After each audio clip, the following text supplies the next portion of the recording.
আজকে বিচারের নামে ক্যাঙ্গারু কোর্ট বসিয়ে প্রহসন করছে।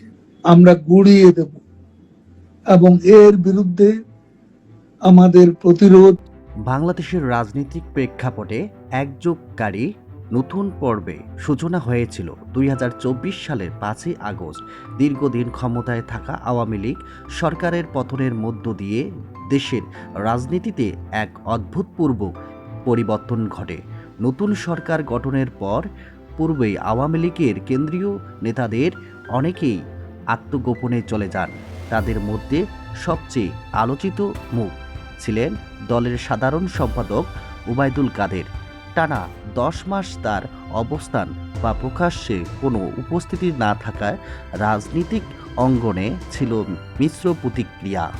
তবে এবার এতদিন পর চলমান রাজনৈতিক উত্তাপের মাঝেই হঠাৎ করে সামাজিক যোগাযোগ মাধ্যমে একটি ভিডিও ভাইরাল হয়, যেখানে ওবায়দুল কাদের দেশের বর্তমান রাজনৈতিক বাস্তবতা এবং আসন্ন নির্বাচন প্রসঙ্গে খোলামেলা বক্তব্য দেন।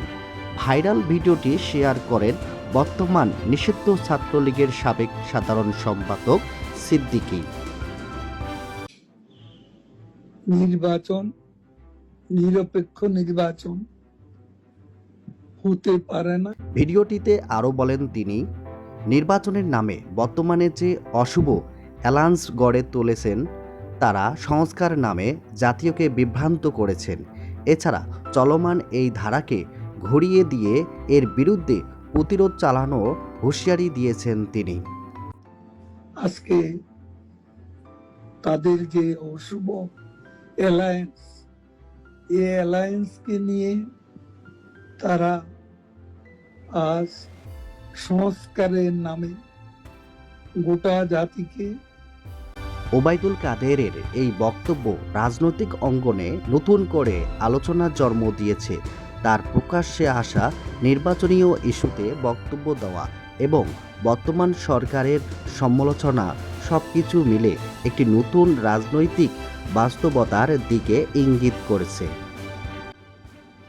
কোনো বিশ্বাসযোগ্য, গ্রহণযোগ্য নির্বাচন, নিরপেক্ষ নির্বাচন হতে পারে না।